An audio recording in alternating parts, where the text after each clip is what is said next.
নমস্কার বন্ধুরা, আমি পায়েল। আমার চ্যানেলে তোমাদের অনেক অনেক স্বাগত জানিয়ে আজকের ভিডিওটা শুরু করছি। আজকে আমি তোমাদের সাথে শেয়ার করব পটলের একটা খুব সুন্দর রেসিপি। তো তোমরা ভিডিওটা দেখতে থাকো, অবশ্যই ভালো লাগবে। তো এখানে আমি পটলগুলোর খোসা ছাড়িয়ে ভালোভাবে ধুয়ে নিয়েছি, তারপর দুধার দিয়ে চিড়ে চিড়ে কেটে নিয়েছি। এবার এর মধ্যে নুন, হলুদ, লঙ্কা গুঁড়ো আর অল্প পরিমাণ চিনি মাখিয়ে 15 থেকে 20 মিনিট রেখে দেবো।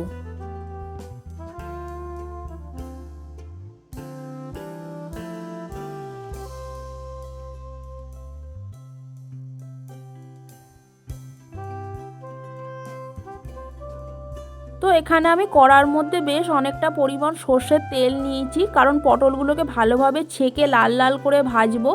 তো এখানে যেহেতু অনেকগুলো পটল আছে, পটলগুলোকে আমি দুবারে ভেজে নেবো। প্রথমে এই পটলগুলো দিয়ে দিলাম, দিয়ে ভালোভাবে একটু নেড়ে চেড়ে ঢাকা দিয়ে দেবো, যাতে পটলগুলো ভালোভাবে ভাজার সাথে সাথে সেদ্ধ হয়ে যায়।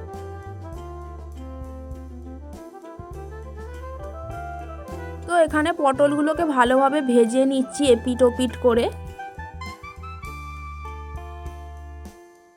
এখানে পটলগুলো খুব ভালোভাবে লাল লাল করে ভাজা হয়ে গেছে। এবার এগুলোকে একটা জায়গার মধ্যে আমি তুলে নিচ্ছি।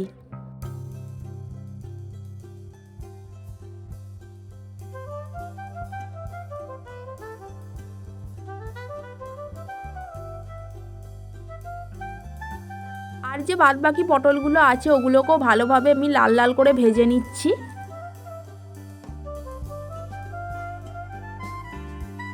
তো আমার সব পটলগুলোই খুব ভালোভাবে ভাজা হয়ে গেছে, এগুলোকে একটা জায়গার মধ্যে তুলে রেখে দিচ্ছি।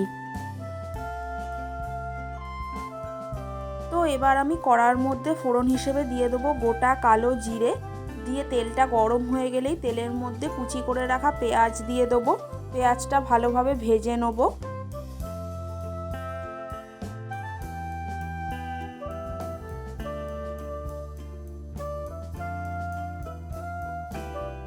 তো পেঁয়াজটা আমি ভালোভাবে এখানে ভেজে নিয়েছি, লাল লাল করে। পেঁয়াজটা ভাজা হয়ে যেতেই কড়ার মধ্যে দিয়ে দিচ্ছি কুচি করে রাখা টমেটো।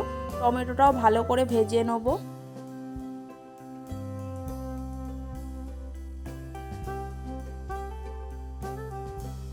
এবার আমি স্বাদ মতো নুন দিয়ে দিচ্ছি। নুন দেওয়ার ফলে টমেটোটাও তাড়াতাড়ি গলে যাবে। হলুদ গুঁড়ো দিয়ে দিচ্ছি, দিয়ে ভালোভাবে এটাকে নেড়ে চেড়ে মিশিয়ে নিচ্ছি।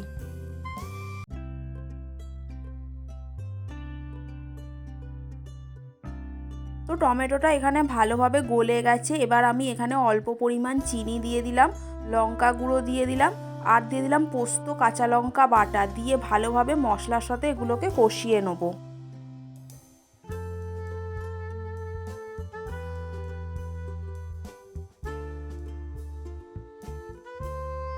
এখানে মশলাটা ভালোভাবে ভাজা হয়ে গেছে, মশলা দিয়ে তেল ছেড়ে দিয়েছে। এবার ভেজে রাখা পটলগুলো মশলায় দিয়ে খানিকক্ষণ ভালোভাবে কষিয়ে নেব। তো মশলা পটল এখানে সব কিছু ভালোভাবে কষানো হয়ে গেছে। এবার পোস্তর বাটি ধোয়া জলটা আমি দিয়ে দিলাম, দিয়ে একটু নেড়ে চেড়ে নেবো। তারপর পরিমাণ মতো আরেকটু জল দিয়ে দেবো, যাতে পটলগুলো ভালোভাবে সেদ্ধ হয়ে যায়। তো তোমরা এই রেসিপিটা গরম ভাতের সাথে ট্রাই করে দেখতে পারো, অবশ্যই তোমাদের ভালো লাগবে।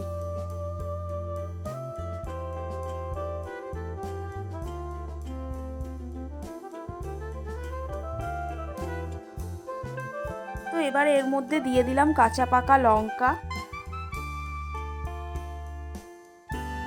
তো জলটা ফুটে এখানে অনেকটাই মাখো মাখো হয়ে গেছে পোস্তটা। এবার এর মধ্যে দিয়ে দিলাম 1 চামচ ঘি, দিয়ে ভালোভাবে নাড়িয়ে চাড়িয়ে নিলাম। তো পটল পোস্ত আমার একদম রেডি হয়ে গেছে। এবার এটাকে আমি একটা থালার মধ্যে ঢেলে নিচ্ছি। তো তোমাদের রেসিপিটা কেমন লাগলো অবশ্যই কমেন্ট করে জানিও। ভালো লাগলে লাইক করো, শেয়ার করো। যারা আমার চ্যানেলটা এখনও সাবস্ক্রাইব করোনি অবশ্যই করে দিও। দেখা হচ্ছে নেক্সট ভিডিও। টাটা, ততক্ষণ ভালো থেকো।